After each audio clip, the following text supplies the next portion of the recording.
Which horse is the true champion? When you think about it, that's what racing at its highest level is all about. Finding the true champion. We know about Carbine. We don't remember the horse who ran second to him, carrying nearly 4 stone less. Each year in Australia, there are many fine races. 2-year-olds fly past for $1 million a time. Jumpers retrace the steps of Adam Lindsay Gordon down a Western District hill. But this is Australia's race of races. The Cox Plate at Moonee Valley, the ultimate test of class. The race scripted for champions. The race where, afterwards, the grandstands tend to erupt. The crowd is roaring its head off. The race where legends are made. Legends like Kingston Town, Tulloch in the glory of his comeback, Tobin Bronze saying goodbye, Dulcify, and legends like the 2-horse war of 1986, the one they called the race of the century. It was all there in '86. 2 great horses wobbling to the line. The joy of victory. The pain of what nearly was. And all of us standing around and feeling we had, for one day at least, tasted the air at the top of the mountain. You've just seen the start of a magnificent new video which has just been released by the Moonee Valley Racing Club in conjunction with Race Play. And it is the race of the century, the WS Cox Plate. And to talk more about it, we have Moonee Valley Chief Executive Ian McEwen with us today on World of Sport. Ian, thanks for coming along.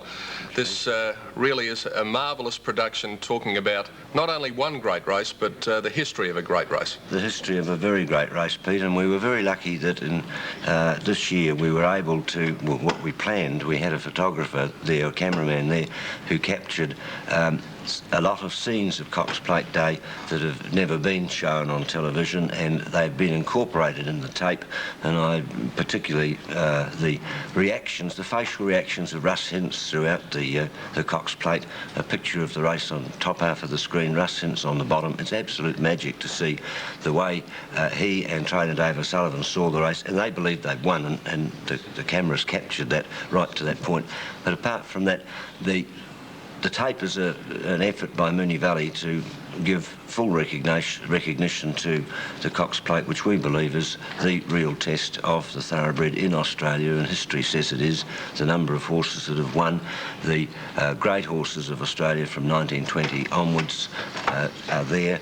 And the Cox Plate deserves a little more than it has had in the way of publicity and promotion over the years. And this year, Bone Crusher and Waverley Star brought the whole thing to a head with what we believe will be one of the races of this century. And we've put it all down on tape in what I think is absolute magic. Ian, we're going to have a look at that segment you were talking about in just a moment. But just before we do, this is a production between Moonee Valley and, of course, the sporting company Race Play.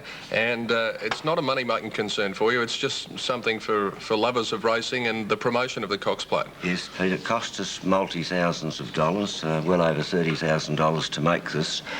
We're not in the business of making money out of it. We know full well we won't.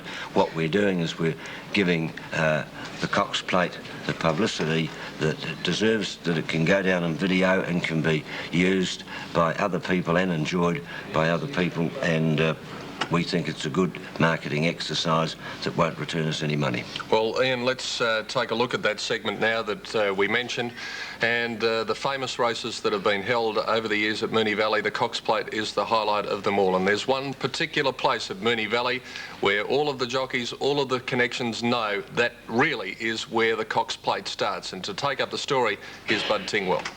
This is the school. Well, that's what we call it anyway. The real school's just over there in Wilson Street. Moonee Pond Central, actually. A place of great learning, I'm sure. But its significance for us racing folk is that the eastern end of the building lines up exactly with the 600-metre peg here. And at the Valley, it doesn't matter what race it is, the rule is you've got to be doing something at the school. You've got to get going here. You can't wait for the straight.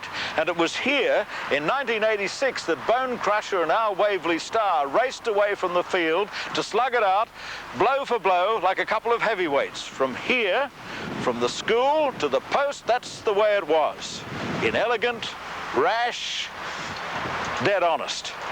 The best two-horse war you've ever seen. The stuff of legends. Our Waverley Star and Bone Crusher have bounded up.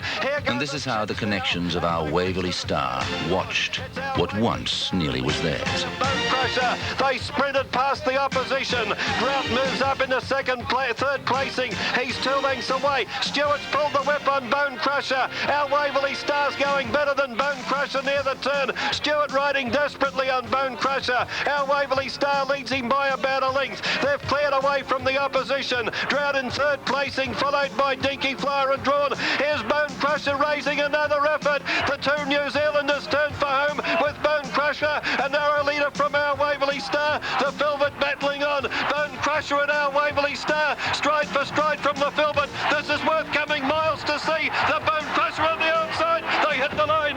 Bone Crusher beat our Waverley Star in one of the greatest races ever. Third placing to the Filbert. They were followed by Drought, then Dandy Andy, Dinky Flyer, Tristram Drawn, March Akita, Averity, Society Bay, Romanant. And number 2 is in the frame.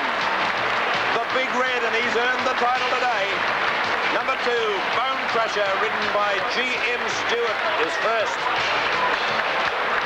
Number 3, our Waverley Star, L.O. Sullivan, second. Good idea, Gary.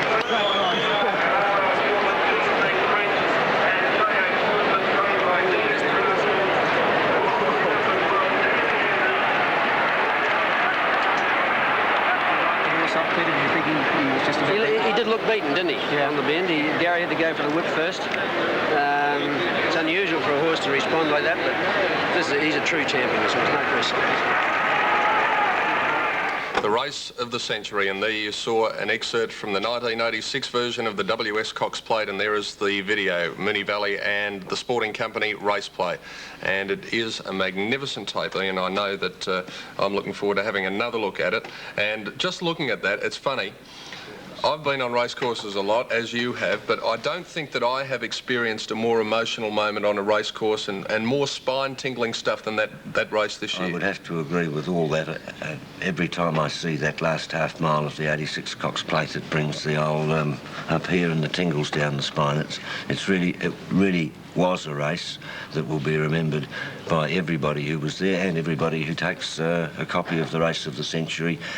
We sold 500 tapes already, and they are on sale today. You can telephone through. You've got the phone number now. Yes, I have it race played. The phones will be manned there until 1:30, so if you'd like a great Christmas present, 699 4188 until 1:30. 699 4188 for a copy of the race of the century. And Ian, just before we let you go, there is one point I would like to mention. Jack Elliott just mentioned it before, and that is the fact that you've got so many people on the waiting list for membership at Moonee Valley, but you've done something about it, and I think the club is to be commended for this. Well, thanks, Pete. We decided that the number of people on the waiting list on the other than the major days, that's the feature weight for age days, of which there are 6 in a year, the members, we gave all the waiting list people an identification card.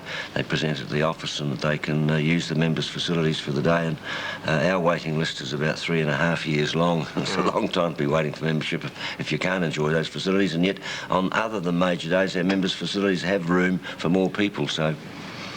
Well, I think once again, Moonee Valley, to be congratulated. Now we know why you're known as probably the most progressive racing club in Australia. Thank you, Peter. I didn't say that those tapes are available at the Moonee Valley office tomorrow or at Mitty's in Queen Street if you'd like one before Christmas. Ian, thanks for popping in to you and your staff out of Moonee Valley. Thanks for your cooperation throughout the year, and a Merry Christmas to you. Thank you, and a very Merry Christmas to everybody out there. Ian McEwen, the Chief Executive of the Moonee Valley Racing Club, talking about the W.S. Cox Plate, which was indeed the race of the century.